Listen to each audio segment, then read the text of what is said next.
1940 here, I was just looking at an article in The Atlantic about America's insecure attachment. So people think that attachment style, so secure attachment means that you basically consider other people trustworthy and yourself trustworthy. Insecure attachment means that you're anxious about other people and yourself. And then dismissive or avoidant attachment is where you deny the importance of relationships and bonding with other people. And disorganized attachment is when you're just all over the place.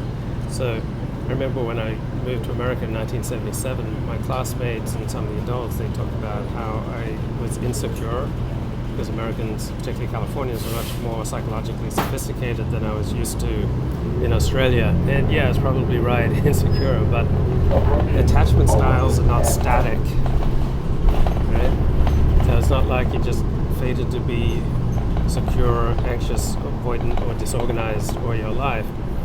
They are reactions to how you view the world outside yourself. So you see anxious and avoidant attachment kind of dominating among almost all the right-wing pundits, particularly the distant right live streamers and podcasters, that the outside world is a scary place that's descending into the apocalypse.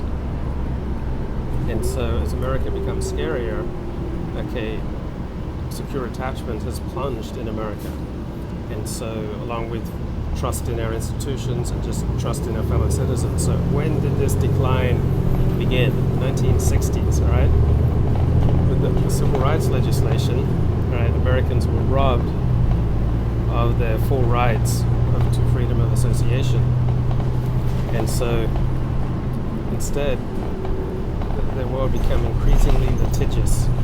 And so you see all these articles like in the top of the New York Times today about how Tucker Carlson was fired because of the offensive things that he wrote in private text messages.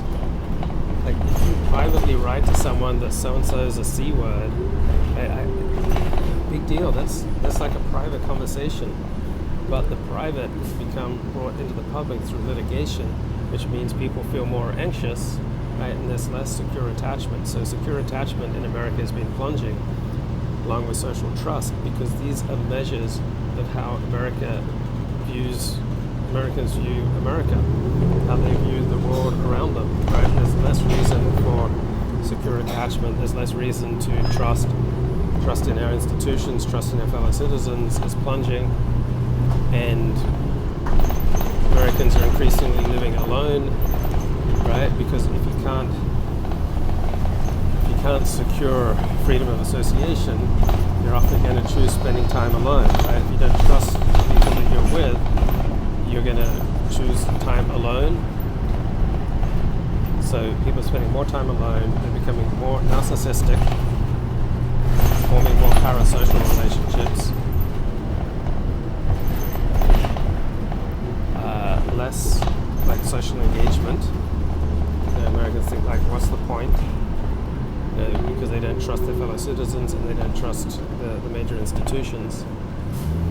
And so rebuilding America begins with rebuilding Americans and helping them to find appropriate levels of trust. Right? Nothing good happens until people feel appropriate levels of trust and safety. As long as people are filled with anxiety and consider, relationships and bonds and community just not worth the aggravation, as long as we have this hyper-litigious society where people are incentivized to make private recordings that they then use as weapons in litigation, where people's text messages and most intimate conversations are made public, such as what happened with Tucker Carlson, people are going to be understandably more dismissive of relationships and bonds.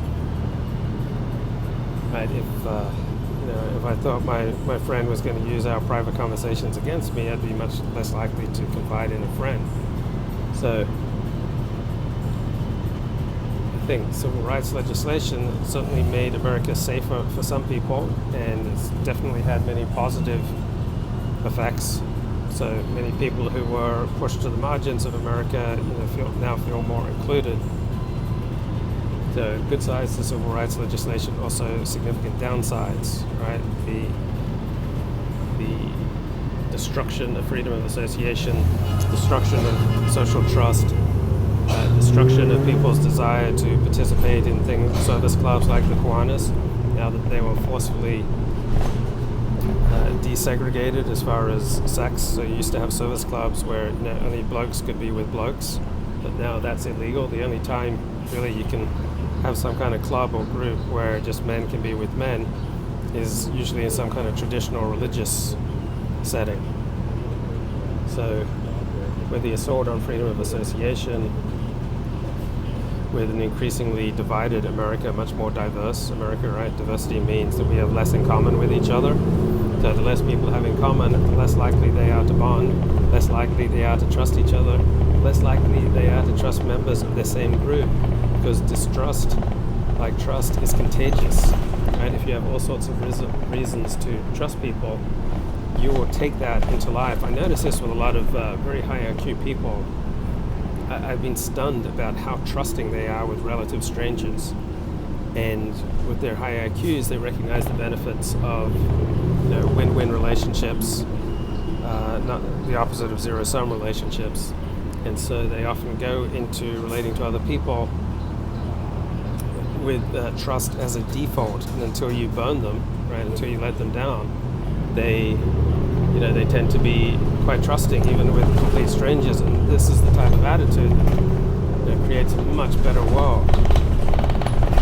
And now with the insane rise in litigation, largely sparked by civil rights legislation, the incentivization to build up ammunition on your fellow citizens to protect yourself in a lawsuit. And then with the increased diversity, so Americans have less and less in common, right? Here in Los Angeles, half the people don't speak English, right? How am I going to bond with someone who doesn't speak English? Our Christianity is weaker and weaker, so Christianity is no longer a powerful organizing force that brings Americans together. More racially diverse, religiously diverse, culturally diverse, linguistically diverse. And then with that comes a diversity in values, diversity in priorities, diversity in habits and mores, ways of living.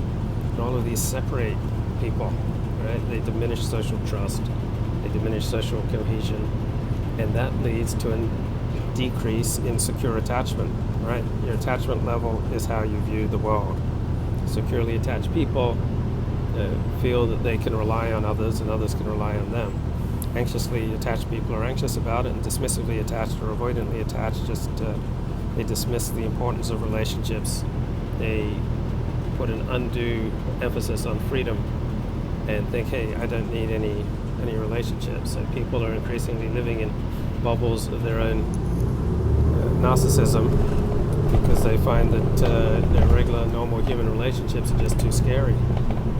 So as crime goes up, social trust goes down, understandably. Particularly when you have crimes against people who are trying to do good.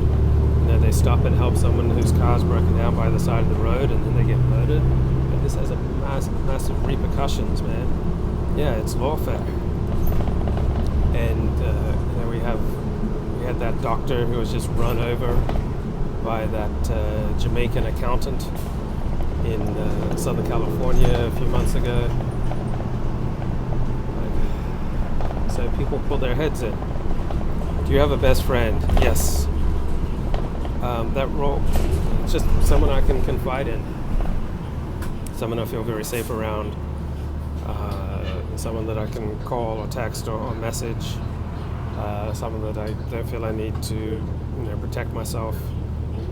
And it just feels good. It's like being able to do pull-ups and push-ups, and you feel stronger as you go through life, and you feel stronger when you go through life, when you have friends and community and bonds with others, right?